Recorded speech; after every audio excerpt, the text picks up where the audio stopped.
Behind the Lens. Today we're here with Chris Bartle, Callum Chapman, Lydia Goff and Jules Rain, also who are a member of the Pinks Boutique team. The formers are all part of a filming crew from Pinpoint Media and have been with Pinks Boutique for the last 10 days filming our training videos. And what we wanted to talk about was the truth of beauty and how it's filmed, and what you see on TV adverts and in media shoots on the glossy covers of FHM, and the work that actually goes into that. And should we all feel bad when we look at those pages and we don't look like that? Or is it just an unachievable dream for a normal person? Hey, welcome team. Hello everyone. Hello. Right. Well, like I said, I'm glad we're doing a podcast and this is being filmed. In terms of we can all beauty. pretend to do like that. No, Maybe you can tell. I don't know, Chris is pretty good behind the lens. I'm sure he could do a damn good job of making me look more beautiful than I So do. just to explain who everyone is, so Chris is essentially camera one, and we're in the middle of doing lots of filming. Callum is his camera two. Chris, how long have you been in filming? You have to tell the truth, by the way. Okay, well over 20 years. I've been And doing how did you film. actually start? Um, Was it always what you wanted to do? yeah, since I was a little boy. I saw them make a movie at the Tower of London when I was about 10 or 11, and I was just intrigued by what they were doing with the cameras. So went home and got my dad's movie camera, Super 8, and I started to make films with my friends. And they didn't quite understand what I was doing. We shot war films and all sorts of things. And interestingly, I saw some. How did you shoot a war film?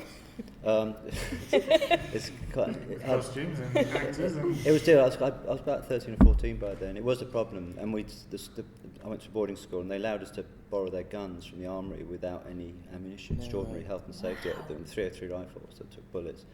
But and there was a replica machine gun, but the problem came once people had to fire them.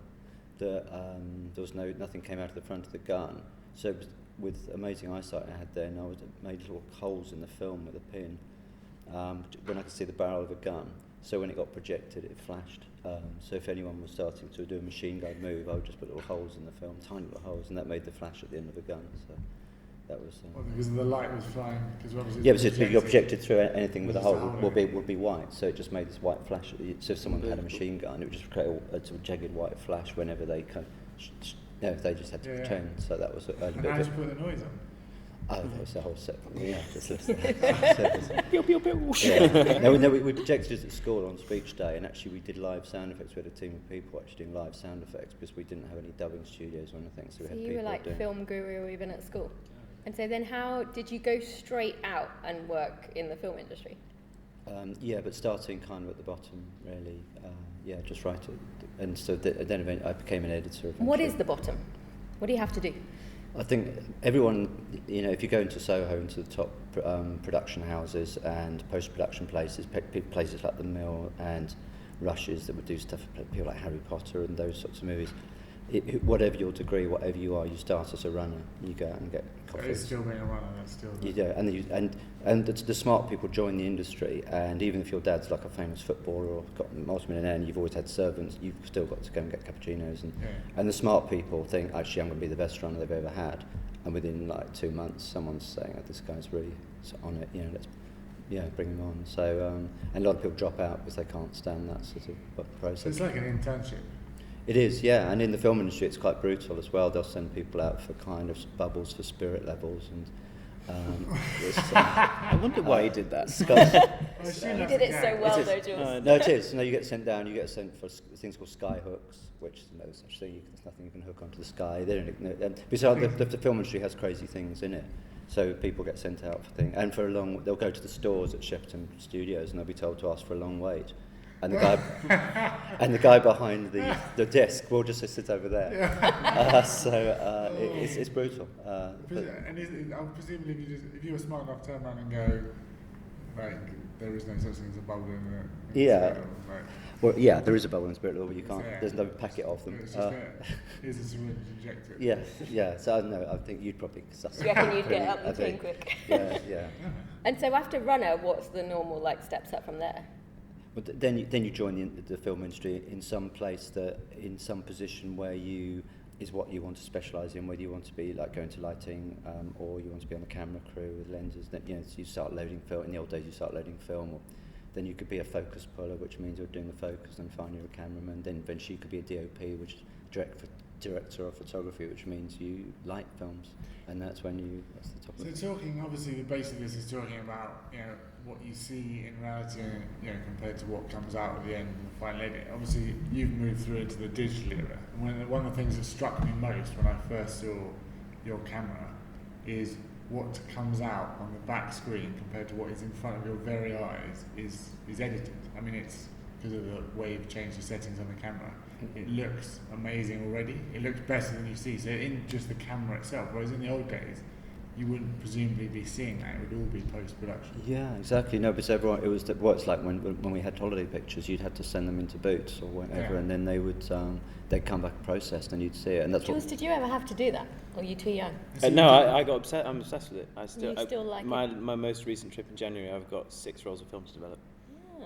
Like genuinely. So you still don't know. Yeah. That's cool. You still don't know what it looks like until you develop it. Then. No, the old days you just didn't. It went out, and when you're sort of doing a movie, that it wouldn't be the next day. It would be the next day when you saw what you'd filmed. So you might have shot huge sequences. And it may not work. There was a video assist running, so you saw the framing. So they had little video cameras inside the camera, which means you knew the framing, but it didn't show you what was on the emulsion of the film. So it was always a big surprise. Exposure must have been. How are you exposing it? Well, they were using exposure meters, Light meters. light meters. And they would, and that was the dark arts of being. There's a bit of hope in it. Oh no, the good ones knew. Like I've worked with a few really amazing DOPs, like dropping names, Jeffrey Kimball, who lit. Who is DOP? Director of photography, Okay. and Jeffrey Kimball, for example, he lit Top Gun and films like that, Great big film. films. And he Top Gun 2 coming out soon. and he can just almost look at the scene. He hardly needs a light meter. He just knows what the light, what the exposure needs to be on it. He's just an absolute master of his craft. So you move to the modern day, and as I said, you look on the back of a Canon camera now. Yeah. Is that you hoping to get as close to the finished product as possible in the camera now? I think it's interesting. Yeah, everyone works in a different way. I try to get as near as possible before it goes to the editor or something. But some people shoot in a different way, where they kind of leave a lot to post production. So I like things to be as close as possible, and try and make it look, more beautiful than real life if that's possible. It is. I mean, my overriding memory of the first morning that we started was just hearing Jules go, "Oh my God!" I was like, "What's happened?" I couldn't control myself. And he was just like verbally espousing all of these amazing expletives because he was. I was almost outraged. Yeah, standing looking through your camera lens, then looking up at me in film shot, looking back to the lens and being like, "Wow, she looks so much better there than she does in real life." No. So how do you play that off in a nice way? It's Yeah, tough. you look so- Yeah, exactly. Leave that to me. The expert.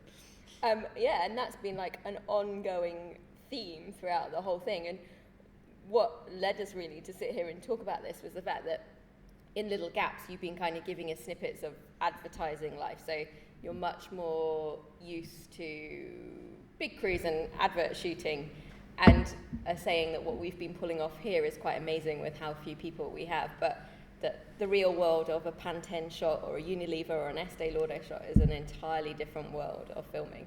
What is it like? It's much more pressurised because there's huge amounts of money rolling on it. It's not the shooting day is costing many thousands of pounds. But even if they say spend minimally, I suppose minimum about £100,000 on the commercial, they've still got to pump millions of pounds into the airtime that when it goes out.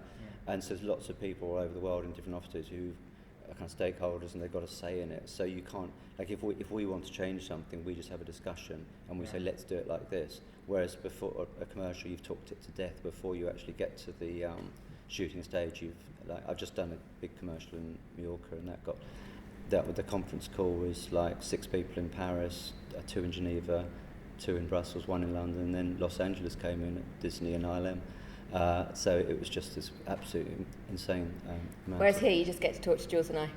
Which is Worst comes to worst, I'll run down the road and ask Lee. Yeah, but it's so much easier, and actually it's a sort of. And you were saying actually that you think even for the future, the bigger you get, that you should try and hold on to some element of that that life becomes quite tricky when you end up with such giant teams and. I think so. Yeah. No, I totally agree. I love working like this. It's fun. And Lydia, what's like? Do you worry when you know there's post-production? Like, do you like? Obviously, you are, you know, a model, so beautiful in your own right. But you know they're going to work on an image, or does that ever worry you? Not necessarily, because I know that people aren't going to make me look terrible. It's in their interest to make it look exactly. beautiful. Yeah. It would be So- difficult to make her look terrible. Yes, Yeah. very good. Well done, but Chris. Callum was talking about last night. Brand point. Callum was talking last night how, you know, there's a video out there on Facebook of, you know, the post-production editing of photo of Barack Obama into a beautiful woman. So presumably you could go the other way and make a beautiful woman. Have you ever done shoots where the stuff that's come out you didn't actually like at the end of it? Yeah, definitely. Like, I don't like myself in, say, red lipstick. So when it comes out at the end and they've, like, made my lips bright red, I would be wearing red lipstick, obviously. But they've made them really basically stand out, and it's just terrible. In my opinion, but obviously it's up to the client. What's the best job that you've ever done? You don't have to say this one, by the way. This one. You were saying that this is one of the weirdest gigs you've had to do. Yeah. Predominantly, your world is predominantly fashion. Yeah. Like, beautiful figure, put these clothes on, walk here, look good, whereas we've made you lie on a bed. That's why I don't think it's as easy as everyone makes out lying on a bed all day, because there's no animation to it. You know what I mean? Like when you walk down a catwalk, you get the whole movement and the whole elegance, whereas, you know, looking pretty lying still is actually not. Yeah, and the other thing that is outside, you actually get really cold, don't you? Like lying in a bed, especially because we need it to look beautiful, so we don't want you covered with loads and loads of blankets. And you're lying there for hours on end. It actually is quite cold. One of the first shoots we did, I was the model for a bit, where we actually did a shoot, a bathroom scene where basically I went from full face of makeup, and I wear quite a lot of makeup, to literally washing it off. And this is where this conversation started with Chris, because you said to me that it just never happens. You never see someone, and again with you today, we have stripped all of Lydia's makeup down, and the vast majority of this film will be done on completely naked skin. So the real truth of what's there. And you were saying, Chris, that that's just utterly unusual. Yeah, that was an amazing bit. We were in this. I can't what we were shooting. You can Small describe where we were bathroom. shooting. It was a very small bathroom, and you just stripped off, and Kirsty just stripped off all the makeup off her face, and it was I've never seen that on camera before. So would you find in a normal big advert that if they are showing, say, I don't know, a facial wipe taking off makeup, that actually there's still makeup there in the bit that's meant to have makeup removed? Yeah, there's lots of things go on. Like across all commercials, if you're shooting something that's meant to clean a bath amazingly, when they run that cloth across and leave a swathe of perfect white, I can kind of say that doesn't. I won't say any names, but that's. That's post-production. Well, we might have done it a few times, and we're doing things to make it look a bit easier than it actually was on the time. So is that cheating? I'm not sure. Well, this is the basis of the Artistic podcast. license.